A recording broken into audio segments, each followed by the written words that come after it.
Good afternoon and welcome to our Oak Bend Medical Center Happy Hour podcast. My name is Donna and I am your host. I am so excited for our first 2021 podcast. We have an excellent guest who I'm sure you'll all enjoy, Dr. Chris Riley. He is a general surgeon who has been caring for patients since 1991. A highly skilled surgeon offering surgical therapy in diseases of the breast, gastrointestinal tract, skin and soft tissue, and endocrine. Services also offered are bariatric procedures, which we'll be discussing today. Dr. Riley is an exceptionally skilled physician who is compassionate and dedicated to the care of his patients. Welcome, Dr. Riley. Well, thanks for having me.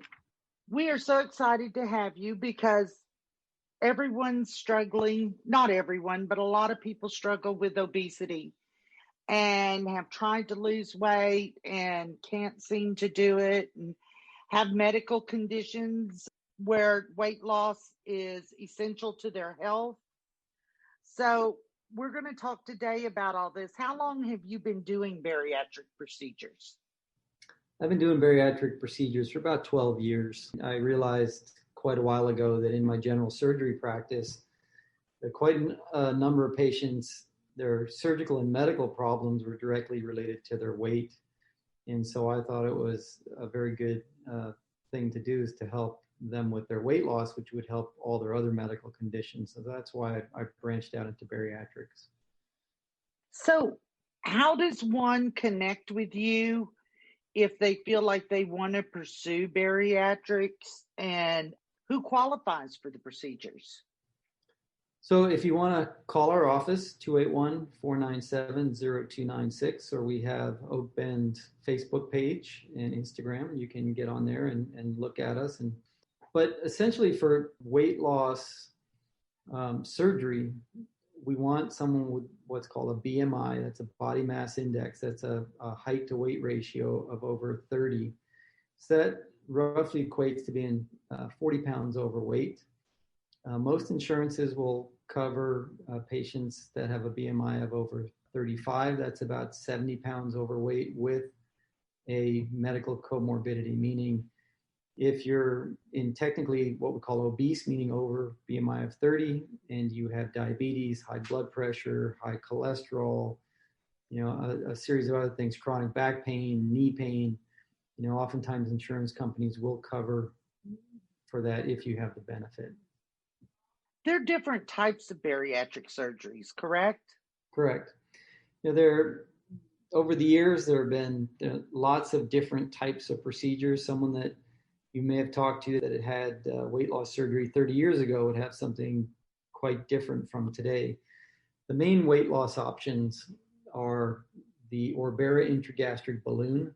Now, this is a non-surgical option. I think it works best for people that are actually under a BMI of 30. So those individuals that have that 15 to 20 pounds that they just can't lose, this is a nice non-surgical option. So the way the Orbera balloon works, it's about a 10-minute procedure. You're put to sleep by the anesthesiologist, and then we insert using a video camera, a inflatable balloon into your stomach.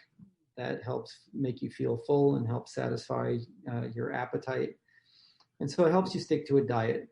Now that balloon does have to come out after 6 months, but it's a very nice option for those that just don't feel like they're ready for a major surgical operation or just aren't heavy enough for a surgical operation but can't lose that last 15 to 20 pounds. And the nice thing about it is if you really like it, and a lot of my patients do, there's no reason why you can't put in another one after 6 months. The FDA has approved it for a 6-month period, but we can take one out and put another one in.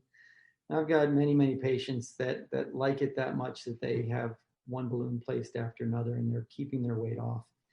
The second option, kind of going up in the scale of aggressiveness, is the lap band. The lap band is about a 15-minute procedure. It is a surgical intervention, so you are in the operating room. I do make 5 small incisions on your abdomen. I use a laparoscope, which is a type of TV camera, and wrap an inflatable band around the top of the stomach.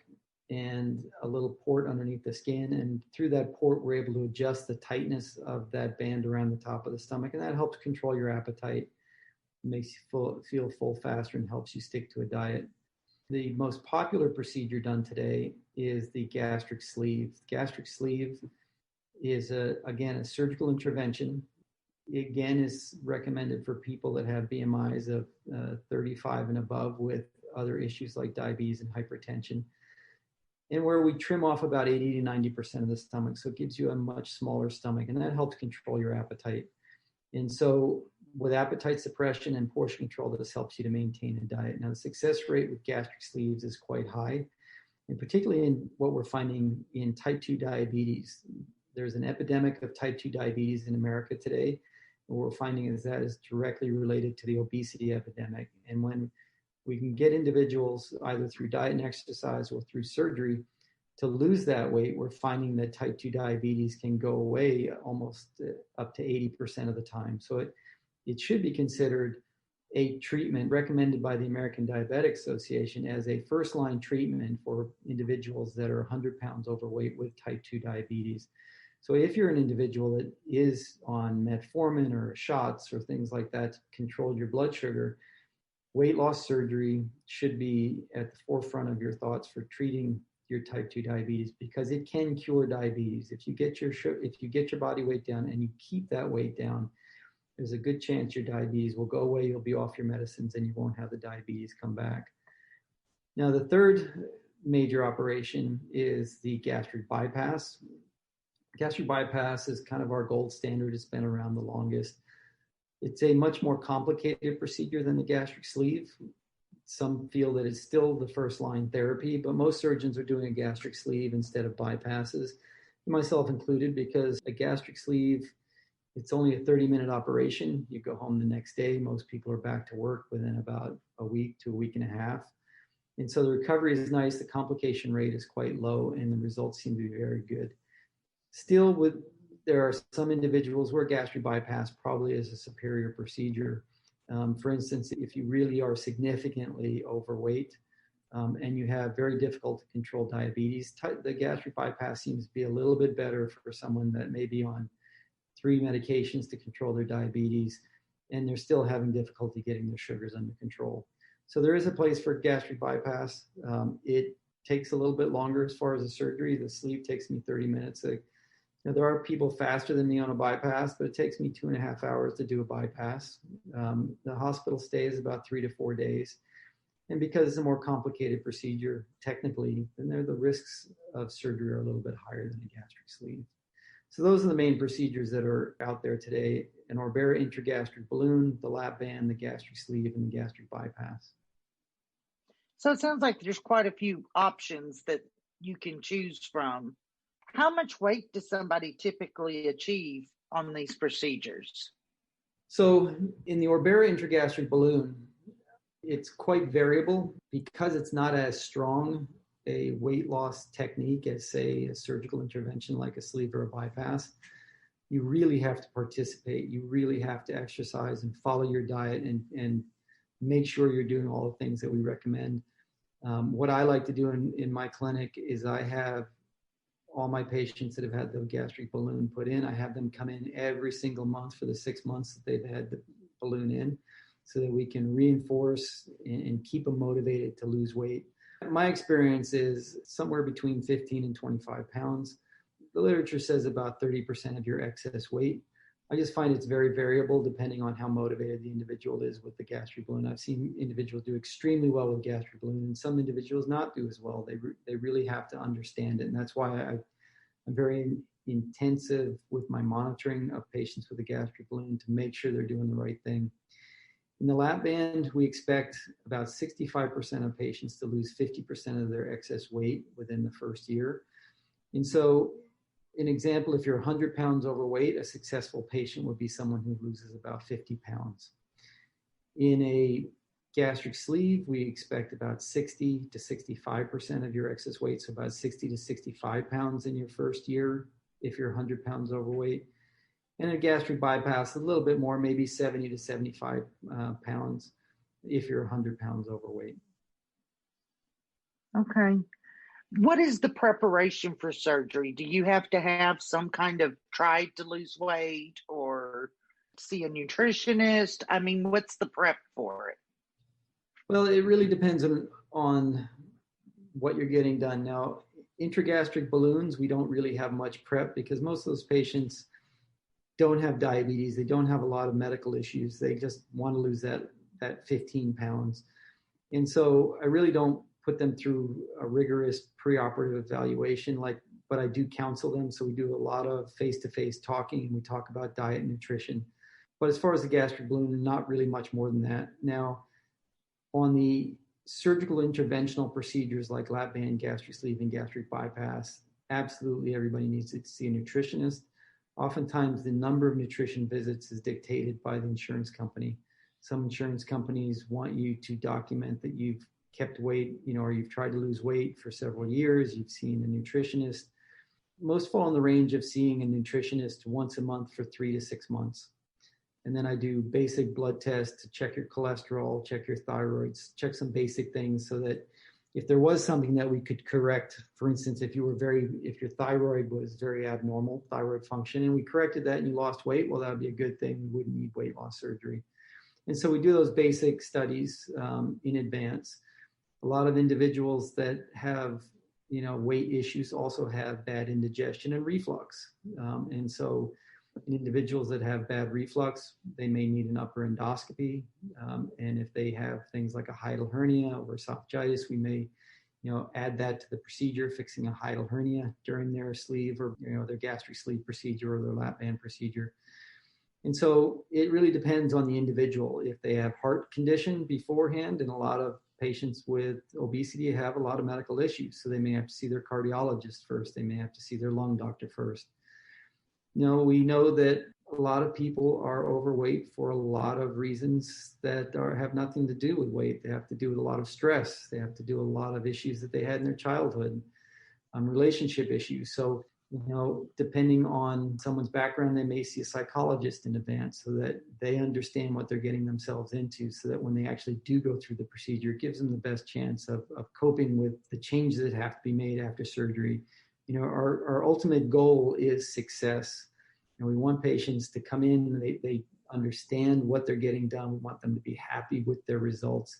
What makes me really unhappy is when someone doesn't lose the weight and doesn't achieve the goals that they want to achieve. So that's part of, doing all this stuff up front in advance, make sure that their blood tests are where they need to be, that they've seen the doctor so that the surgery is very smooth, it's uncomplicated, that when they have, in the months after, in the years after surgery, that they understand what is expected of them. And as barriers come up, they're coming back, and we're discussing these so that we can really ensure that they do well. I'm going to put you on the spot here. You want to give me one of your success stories or one of your patients' success stories? Well, I have too many. I mean, there's not one that I could tell you. You can just get on, our Facebook page and see some pictures of individuals. The thing that I think, rather than picking out an individual as a success story, I think you need to, highlight what a lot of my patients say has changed in their lives, not just, more than just I lost 100 pounds. It's the fact that, I've got patients that now can actually get on an airplane and not have to ask for a seatbelt extender, which for some people may not seem like a big deal, but it is an extremely important thing for many people. They can actually walk up and down stairs. They can drive their car more comfortably. They can sleep lying flat at night. Their relationships are better. They get girlfriends and boyfriends and get married and have children. Their fertility, we know that fertility improves significantly with weight loss.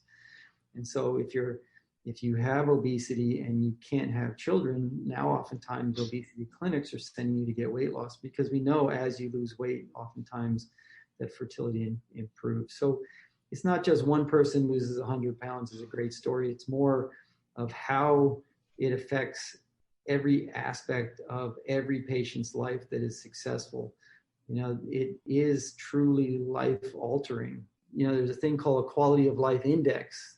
These academics like to ask questions about, what makes life worth living and what makes you happy and what makes you not happy. Well, you look at these quality of life indexes that these researchers look at, you look at most patients or a significant number of obese patients are just unhappy.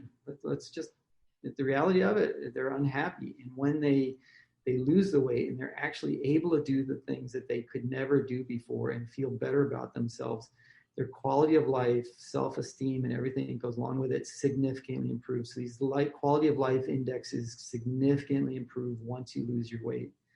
You're not injecting insulin every single day. That one experience alone makes you a lot happier. And so when you're looking at, are people happy? Do you have one patient that, you can highlight? All my patients, for the most part, that are successful are very, very happy. I don't have anybody that is unhappy about losing 100 pounds. Or even more, I've had patients lose well over 200 pounds. No one really complains about losing over 200 pounds. They just wish, I've had patients crying, wishing they had done it years beforehand. I think the biggest barrier to, and you can see this in one of my YouTube videos, you can go to Dr. Riley TV on YouTube, and we discuss it, is, one of the hardest barriers to weight loss is actually deciding to walk through the door of a weight loss doctor's office. Once you get into the program, it's kind of on autopilot. Tend to do well if you just follow the program. The hardest thing is realizing, well, life can be better than the way it is. And the cost of medications and the fact that I can't run after my children and the fact that I have to sit in the car while they're out doing other things, those, when you realize that life could be better than that and you take the step through the door and you start the process, that's really the hardest bit, is making that first step. I understand. That sounds good. Now, what for those that don't have insurance? What is about the cost of this? So in patients that don't have insurance, the two options, and it depends again really on your weight and what your medical problems are. If the intragastric balloon is not covered by insurance. And so no matter what your weight is, the intragastric balloon is never covered. And so that cost is roughly about $7,100. That covers everything from your office visits, your clinic visits once a month, your placement of the balloon, the removal of the balloon. And so that's one package for that 6-month period. Now, if you want another balloon put in, then again, it'll be another $7,100. The gastric sleeve would be a procedure that I would recommend if you're paying cash, and I wouldn't recommend a gastric bypass. I think the benefits are not that much better than a sleeve, but the cost for bypass paying cash is quite prohibitive. And so gastric sleeve is what most individuals get if they're paying it for themselves. And it's a little under $14,000. Now, the thing that I think puts in a little bit of perspective, if you look at the cost for something like a gastric sleeve, and you look at the cost of actually being obese, the money you save in the first year almost pays for the procedure. So if you calculate how much you spend on doctor's visits, medications, in and out of the hospital, lost work, it roughly comes out to a little under $13,000 a year. And then you compare that to getting a gastric sleeve, a little under $14,000. You almost pay for it in the first year on food costs. Food costs, medications, doctor visits, right there, you got quite a bit of money saved.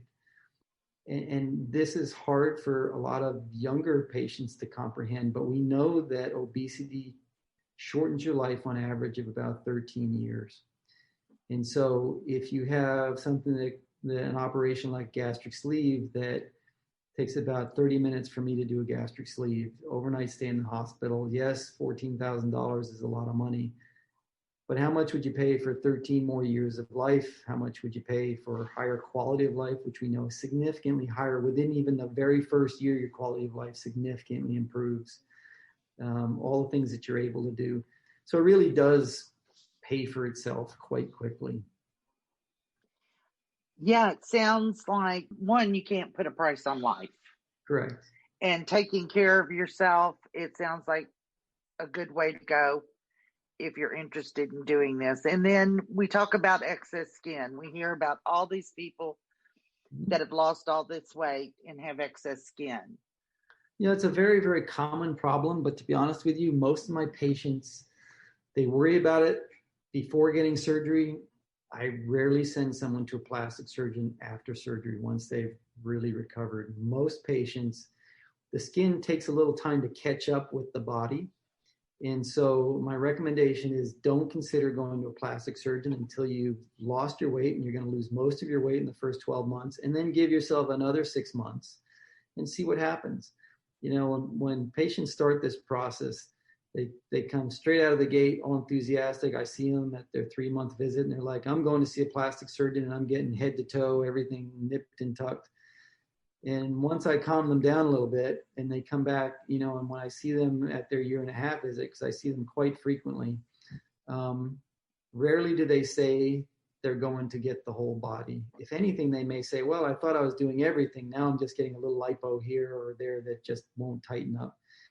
And so I think it's overblown. I think a lot of people worry about it in the beginning, but the reality is in most patients, they're so happy with their weight loss that it's not as big an issue as they thought it was going to be. Now, I definitely recommend it in someone who has, they get some, and again, this is, I think, a minority of patients. Some patients lose so much weight that they will get that fold in the rash and things like that. And absolutely, I recommend a tummy tuck, and we send you to a plastic surgeon and have something like that done.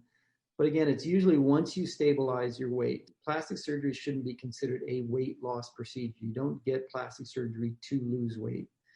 If you get plastic surgery in the thought that you're going to lose weight and you don't change your diet and you don't change any of the calories that are going in, well, you get a lot of scars and you get heavier again.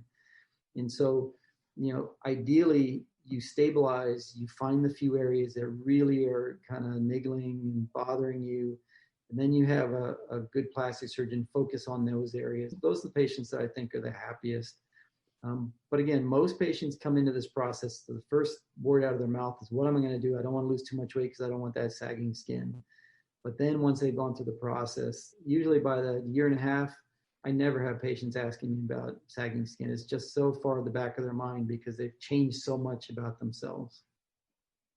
What age group do you consider good to do this? So I only operate on adults, so that'd be 18 and above. Not to say that some children don't need weight loss surgery, but I think it's a completely different thing when you have a child who can't make decisions for themselves. And so that is best done in a pediatric teaching hospital, where you really have had the time and the effort to do something in a specialty unit where they can do research and things. I think, but 18 and above, particularly 18 and above, if they've been obese all their life.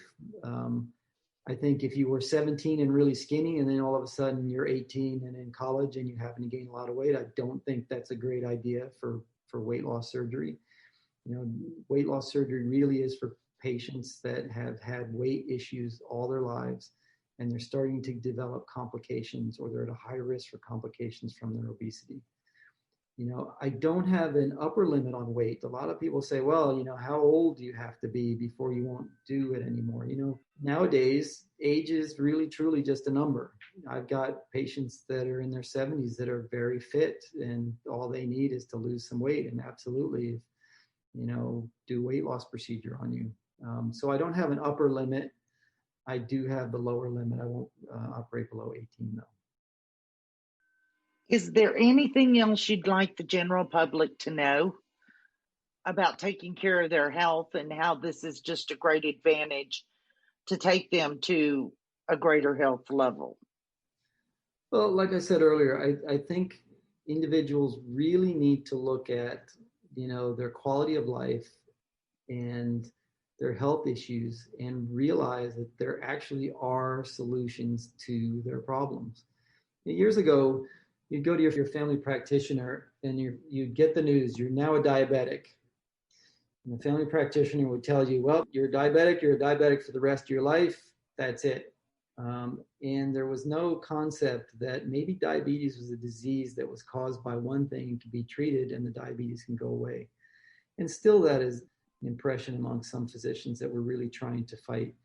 Type 2 diabetes is a treatable disease. And again, the recommendation of most, the international diabetic associations and the American Diabetic Association is if you have type 2 diabetes and you have, we call the BMIs of over 35 and 40, which roughly you're, 70 to 100 pounds or more overweight, then surgery is your first line therapy. And so I find it a little frustrating. I want everybody to look on their TV commercials when they see the advertisements for all these new insulin products that are out there. All those individuals tend to be overweight or obese. And when you add insulin and you're adding tablets and you're adding all these things, you're really just adding to a problem. You're trying to control a problem. You're not treating the problem, the underlying cause of that problem. The underlying cause of type 2 diabetes in most individuals seems to be weight, seems to be obesity. You get that weight to come down. Maybe we can't cure everybody, but we know that your control of your diabetes will become significantly better. So for instance, if you do get weight loss surgery and you say we're on 3 diabetic medications before surgery, well, 5 years down the road, the diabetes may come back, but if it does come back, your control is significantly better. So you're still not on 3 medications. Maybe you're only on the tablets, which is a heck of a lot better than doing shots every day. So I really want individuals in the community to realize that there are treatments out there, that obesity shouldn't be accepted as a norm, which unfortunately it is in our society nowadays. We're accepting 100 pounds overweight as normal, and diabetes as normal, and dying younger as normal, and heart disease as normal. Well, the body physiologically doesn't accept that as normal. Society may accept it as normal, but physiologically it's still slowly killing us. And so there are ways of doing something about it and to take control of your life and actually, live happier and longer. We know, again, this quality of life metrics shows that within a year, you're much happier than you were the year before because you can do things and you're off meds and you're feeling better.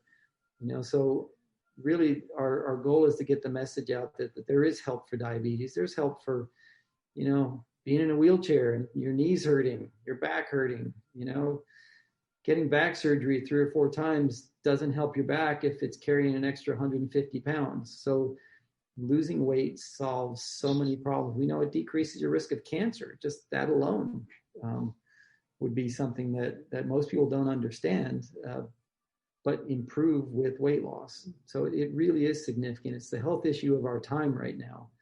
In the community, hopefully, that your family practitioners and community activists realize that we need to get everybody healthy, get them moving. If you can't lose weight with activity and diet and exercise, there are minimally invasive options that can cure a lot of your problems. What I mean by minimally invasive, gastric sleeve, like I said, 30 minutes, you wake up with 5 little Band-Aids in most cases.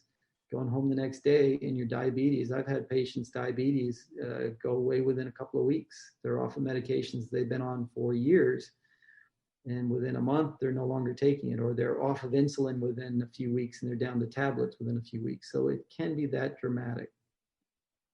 I think it's also important to find a doctor who is compassionate and dedicated to his patients and making them comfortable with it. And Dr. Riley is one of those physicians. What we'll do is post an email that you can email if you have questions for Dr. Riley, and we'll bring him back and readdress some of these questions. We'll also provide you with his office phone number if you'd like to make an appointment and see him. I think it's important in 2021, after everything we've been through in 2020, it's time to take care of us. Dr. Riley, I want to thank you for joining us today, and a big thank you to all our listeners for tuning in. Beginning now, set an intention and a relentless focus on living your life as the greatest person you can be in all situations. Please join us next week.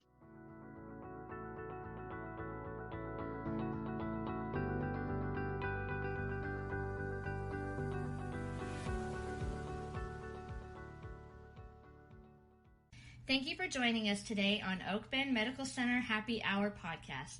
We hope you enjoyed today's broadcast and invite you to email us at oakbendhappyhourpodcast@obmc.org with any questions or topics that you would like for us to cover.